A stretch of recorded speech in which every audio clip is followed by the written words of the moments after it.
Tervehdys teille, veljet ja sisaret. Hyvää pääsiäistä. Olkoon Herra tuokoon iloa ja rauhaa teille ja perheillenne tänä pääsiäisaikana. Tänään aiomme tutkia hautaa voittoon ja ymmärtää, mitä pääsiäinen merkitsee meille ja kuinka voimme löytää syvälliset oivalluksemme ja Jumalan tarkoituksen tämän pääsiäisen kautta. Aloitetaan. Rakkaat ystävät, jos nämä videot ja viestit kanavallamme rohkaisevat teitä, tänään kehotan teitä vierailemaan verkkosivustollamme, josta löydätte hengellä täytettyjä artikkeleita ja syvällisempiä Jumalan sanan opetuksia. Ja kehotan teitä myös ryhtymään kuukausittaiseksi kumppaniksi, jolloin anteliaisuutenne voi auttaa meitä tuottamaan enemmän sisältöä ja tavoittamaan enemmän ihmisiä Jumalan valtakunnan puolesta. Nyt palataan takaisin videoon. Aloitetaan yksinkertaisella vitsillä. Sunnuntaikoulun opettaja kysyi luokaltaan, mitä Jeesus sanoi, kun hän nousi kuolleista. Yksi pieni poika nosti kätensä ja huusi ja tadaa! Joskus teemme pääsiäisestä liian monimutkaisen, mutta sen ytimessä se on historian suurin tada, hetki, joka muutti kaiken. Hauta ei voinut pitää häntä, kuolema menetti pistonsa ja toivo syntyi uudelleen. Vielä yksi vitsi, ihan viimeinen. Pieni poika puhui opettajalleen valaita koskien. Opettaja sanoi, että on fyysisesti mahdotonta, että valas nielisi ihmisen, koska vaikka se on hyvin suuri nisäkäs, sen kurkku on hyvin pieni. Pieni poika väitti, että Joonan nielaisi valas. Ärsyyntynyt opettaja toisti, että se on mahdotonta. Poika sanoi, no, kun menen taivaaseen, kysyn Joonalta. Ja opettaja kysyi, entä jos Joona meni helvettiin? Poika vastasi, sitten sinä kysyt häneltä. Pääsiäinen on yksi maailman eniten juhlituista päivistä. Ihmiset pukeutuvat, ottavat kuvia, piilottavat munia, syövät suklaapupuja. Mutta entä jos kertoisin, että pääsiäinen ei ole perinteestä, vaan muutoksesta? Entä jos kertoisin, että pääsiäinen on enemmän kuin liike? Se on viesti, joka muutti historian ja muuttaa yhä elämiä tänään. Ehkä kävelet ympäriinsä hymyillen ulospäin, mutta olet uupunut sisäisesti. Ehkä olet kysynyt, Jumala, näetkö minut?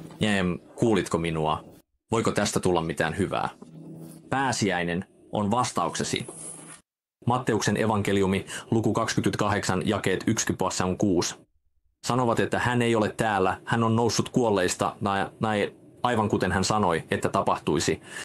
Ystävät, tässä on yksi historian voimakkaimmista julistuksista. Hän ei ole täällä, hän on noussut. Nuo 5 sanaa muuttivat koko ihmiskunnan kulun. Hauta oli tarkoitettu lopuksi, mutta Jeesus muutti sen aluksi. Antakaa minun kysyä teiltä tämä. Oletko koskaan pettynyt johonkuhun, joka lupasi jotain, mutta ei pitänyt lupaustaan? Ehkä ystävä ei ilmestynyt paikalle tai johtaja ei täyttänyt odotuksia, mutta Jeesus teki juuri sen, mitä hän sanoi tekevänsä. Hän kertoi opetuslapsilleen, että hän nousisi jälleen, ja hän todella nousi jälleen. Hauta on todiste siitä, että Jeesus on se, kuka hän sanoi olevansa. Pelastaja, lunastaja, Jumalan poika. Yksikään muu uskonnollinen johtaja koko historian aikana ei ole tehnyt tätä. Buddha kuoli. Mohammed kuoli. Kung Futse kuoli. Jokainen heistä jäi hautaan. Mutta Jeesus, kunnia Jumalalle, hän käveli ulos haudasta. Tämä ei ole vain hyvä historia. Se on elämään muuttava totuus. Koska Jeesus nousi jälleen, sinun ei tarvitse jäädä kiinni syyllisyyteesi. Sinun ei tarvitse elää häpeän alle haudattuna. Sinun ei tarvitse pelätä kuolemaa tai miettiä, rakastaako Jumala sinua todella. Ylösnousemus on kuittisi. Tiedäthän, kun maksat suuren velan pois ja siihen leimataan maksettu kokonaan. Sitä pääsiäinen on. Ylösnousemus on lopullinen todiste siitä, että synti on voitettu, kuolema on menettänyt pistonsa ja tulevaisuus on turvattu. Joten tänään kulje luottavaisesti, elä kuin olisit anteeksi annettu, iloitse kuin voitto olisi jo saavutettu, koska se on. Hauta on tyhjä ja sydämesi voi olla täynnä. Mikä on ylösnousemuksen voima? Luukaan evankeliumin luvussa 24 jakeessa 5 enkeli kysyi haudalla olevalta naiselta, miksi etsit elävää vuosi kuolleiden joukosta, hän ei ole täällä, hän on noussut ylös. Tämä ei ole vain historiallinen lausunto, vaan se on nykyinen totuus. Etsitkö rauhaa vääristä paikoista, etsitkö toivoa tyhjistä asioista, yritätkö löytää identiteettiä kuolleista leimoista? Enkeli sanoi käytännössä, lopeta Jeesuksen etsiminen kuolleista paikoista. Hän on elossa. Ja jos hän on yhä elossa, tarinasi ei ole ohi. Roomalaiskirjeen luvussa 8, jakeessa 11 sanotaan, Jumalan henki, joka herätti Jeesuksen kuolleista, asuu sinussa. Innostun lukiessani Raamattua, kuvittele, jos sinulla olisi sama voima, joka herättää kuolleen miehen eloon sisälläsi. Se ei ole fantasiaa, se on tosiasia jokaiselle uskovalle. Mitä tämä tarkoittaa meille on se, että et ole voimaton. Mitä tämä tarkoittaa sinulle on, että et ole hylätty, et ole mennyt liian pitkälle. Kerron sinulle tositarinan. Mies nimeltä Chuck Colson, kerran poliittinen hahmo, sotkeutui Watergate-skandaaliin. Hän meni vankilaan häpeässä, mutta vankilassa Jeesus kohtasi hänet, herätti hänen tarkoituksensa eloon ja käytti häntä aloittamaan maailmanlaajuisen vankilalähetyksen. Miksi? Koska ylösnousemus on todellinen. Jeesus siirtää edelleen kiviä pois tieltä. Mikä on ylösnousemuksen tarkoitus? Toisessa korinttilaiskirjeessä luvussa 5, jakeessa 15 sanotaan, että hän kuoli kaikkien puolesta, jotta ne, jotka elävät, eivät enää eläisi itselleen, vaan hänelle, joka kuoli heidän puolestaan ja herätettiin eloon. Ystävät, tänään haluan muistuttaa teitä, että ylösnousemus ei ole vain pelastusta, vaan uudelleen määritystä. Jeesus ei mennyt ristille vain pelastaakseen meidät jostakin. Hän nousi ylös pelastaakseen meidät jotakin varten. Elämme maailmassa, jossa niin monet ihmiset yrittävät selvitä yhdestä maanantaista, maksaa yhden laskun, selvitä yhdestä vaikeasta kaudesta. Mutta kuunnelkaa minua. Sinua ei pelastettu vain selviytymään. Sinut pelastettiin kukoistamaan Jumalan antamassa tarkoituksessa. Raamattu sanoo, hän kuoli kaikkien puolesta, jotta elävät eivät enää eläisi itselleen. Toisin sanoen, elämäsi ei enää ole sinusta itsestäsi. Se on hänestä, joka kuoli ja nousi ylös puolestasi. Annan teille kuvan tästä. Kuvittele joku, joka hukkuu meressä, haukkoo henkeään, valmis luovuttamaan. Juuri ajoissa hengenpelastaja sukeltaa ja pelastaa heidät. He ovat kiitollisia, he ovat helpottuneita, mutta tarina ei lopu siihen. Tuo henkilö on niin muuttunut kokemuksesta, että heistä tulee myöhemmin hengen pelastaja, sitoutuneena pelastamaan muita samalla tavalla kuin heidät pelastettiin. Siitä pääsiäisessä on kyse. Sinut pelastettiin tullaksesi pelastajaksi.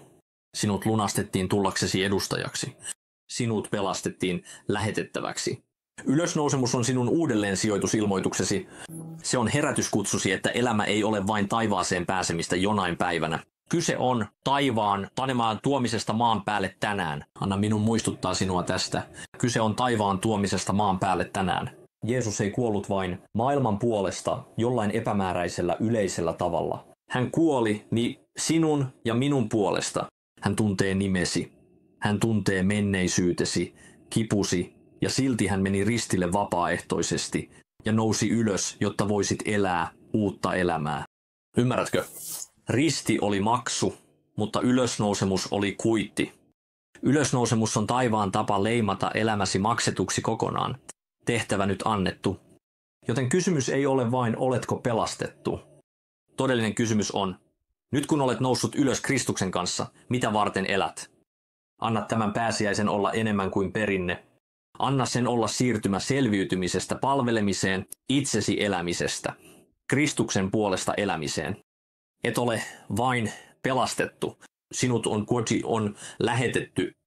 Annan sinulle voimakkaan tarinan, joka havainnollistaa uskomatonta armoa ja anteeksiantoa, jonka olemme saaneet Kristuksen Jeesuksen kautta. Eräs mies osti kerran upouden Rolls-Roycen, yhden hienoimmista autoista, joita rahalla voi ostaa. Uudesta autostaan ylpeänä hän päätti lähteä pitkälle kiertueelle ympäri Eurooppaa. Kaikki sujui hyvin, kunnes yhtäkkiä keskellä ei mitään auto hajosi. Ei mekaanikkoja, ei huoltoasemia, vain maaseutua. Ja hän oli hämmentynyt. Epätoivoisena hän otti yhteyttä Rolls-Royceen. Ja hänen hämmästyksekseen yritys vastasi välittömästi. He lensivät huippuinsinööriä helikopterilla. Ei autolla, ei kuorma-autolla, vaan helikopterilla syrjäiseen paikkaan. Mekaanikko saapui. Korjasi auton erinomaisesti ja tyylikkäästi ja lensi takaisin jättämättä laskua, kuittia tai sanaakaan. Myöhemmin, kun mies pääsi kotiin, hän odotti suurta laskua. Tarkoitan, kuka ei odottaisi, eikö niin? Helikopterimatka, kiireelliset korjaukset, maailmanluokan palvelu, sen täytyy maksaa jotain. Joten hän kirjoitti Rolls-Roycelle ja kysyi, kuinka paljon olen velkaa teille hätäkorjauksesta. Muutaman päivän kuluttua hän sai tämän vastauksen. Hyvä herra, meillä ei ole mitään tietoa siitä, että Rolls-Roycessa olisi koskaan ollut mitään vikaa. Anna tämän upota mieleesi hetkeksi. Kunnia Jumalalle. Se on mitä Jeesus teki sinulle ja minulle. Kun hän nousi haudasta, hän pyyhki pois kaikki merkinnät jokaisesta epäonnistumisesta, jokaisesta synnistä, jokaisesta häpeällisestä hetkestä menneisyydessäsi. Hän ei vain korjannut elämääsi, hän kirjoitti tietosi uudelleen. Joten kun vihollinen yrittää muistuttaa sinua menneisyydestäsi, siitä kuka olit ennen, voit seistä ylpeänä ja sanoa, täällä ei ole mitään merkintää siitä. Jeesuksen veri on pyyhkinyt kaiken puhtaaksi. Kunnia Jumalalle. Aamen. Tämä, ystäväni, on pääsiäisen voima. Ei vain se, että Jeesus nousi jälleen, vaan että sinäkin voit nousta uudelleen. Ei vain se, että hän voitti haudan, vaan että et ole enää haudattu syyllisyyden, pelon tai häpeän alle. Taivas julistaa sinulle tänään, niin meillä ei ole merkintää synneistäsi. Anna totuuden muuttaa sinut. Anna sen täyttää sinut ilolla. Anna sen muistuttaa sinua siitä, että Jeesuksen ansiosta et ole enää se, joka olit ennen. Olet lunastettu, palautettu ja tehty uudeksi. Tämä on Jeesuksen Kristuksen evankeliumi. Tämä on pääsiäinen ja tämä on meidän Jeesuksemme. Haluan kysyä sinulta jotain hyvin henkilökohtaista. Elätkö kuin Jeesus olisi yhä haudassa? Käveletkö elämän läpi kuormitettuna, toivottomana, toivottomuudessa? Tai hengellisesti turtana, ikään kuin ylösnousemus olisi vain pitkä tarina tai kauan sitten tapahtunut. Eikä se edes koskisi minua. Vai oletko valmis, todella valmis elämään kuin Jeesus olisi yhä elossa ja elää sisälläsi? Koska hän on. Hän ei ole kuollut pelastaja kaukaisessa haudassa. Hän on ylösnoussut kuningas ja hän kutsuu sinua nousemaan myös. Tänään ei ole vain uskonnollinen juhlapäivä. Tänään voi olla sinun ylösnousemuspäiväsi. Ehkä olet kulkenut pois. Ehkä sydämesi on kylmennyt. Ehkä olet tuntenut kirkon, mutta et oikeasti Jeesusta Kristusta. Tai ehkä et ole koskaan antautunut hänelle täysin. Jos olet väsynyt kantamaan syyllisyyttä, jos haluat vapautua menneisyydestäsi, jos kaipaat uutta alkua elämääsi, tänään on sinun päiväsi. Älä odota toista pääsiäistä saadaksesi asiat kuntoon Jumalan kanssa. Juuri täällä, juuri nyt, voit vastaanottaa ikuisen elämän lahjan, anteeksiannon ilon ja pyhän hengen voiman elämääsi. Joten olitpa katsomassa minua ensimmäistä kertaa tai olet katsonut monta kertaa. Haluan johdattaa sinut yksinkertaiseen, mutta voimalliseen rukoukseen. Suljetko silmäsi ja avaatko sydämesi vastaanottamaan Jeesuksen Herranasi ja Pelastajanasi? Jos tämä on sinun rukouksesi, toista perässäni, juuri siellä missä olet. Rakas Jeesus, uskon, että olet Jumalan poika. Uskon, että kuolit sinne syntieni puolesta ja nousit ylös. Myönnän, että mä tarvitsen sinua. Kadun syntejäni. Anna anteeksi, puhdista minut ja tee minut uudeksi. Annan sinulle elämäni, menneisyyteni, nykyisyyteni ja tulevaisuuteni. Vastaanotan armosi tästä päivästä eteenpäin. Elän sinulle. Kiitos, että pelastit minut. Kiitos, että nousit ylös puolestani. Julistan tänään, että olen elossa sinussa, Jeesuksen nimessä. Aamen. Jos rukoilit tuon rukouksen, taivas iloitsee ja niin mekin. Tervetuloa kotiin. Tervetuloa uuteen elämään. Tervetuloa ylösnousemuksen sunnuntaihin. Nyt mene ja elä kuin hauta olisi tyhjä, koska se todella on tyhjä. Jos olet utelias oppimaan lisää Jeesuksesta, hänen parantavasta voimastaan ja muuttavasta armosta, joka voi muuttaa elämäsi, tai jos haluat oppia, kuinka kulkea rauhassa, elää tarkoituksella ja kokea Jumalan lupauksen täyteys, haluan kutsua sinut vierailemaan verkkosivustollamme eastpaulministry.org. Kun rekisteröidyt sähköpostillasi, lähetämme sinulle ilmaisia e-kirjoja, jotka auttavat sinua ymmärtämään Jumalan antaman tarkoituksen elämässäsi ja myös auttavat sinua ymmärtämään, kuinka kulkea parantumisessa ja vapaudessa Raamatun kautta ja auttavat sinua kasvamaan uskossasi. Tämä on enemmän kuin tietoa. Se on muutos. Älä jätä väliin tätä tilaisuutta syventää matkaasi Jumalan kanssa. Muista, parhaat päiväsi ovat edessäpäin. Käydään tämä matka yhdessä Jumala siunatkoon sinua.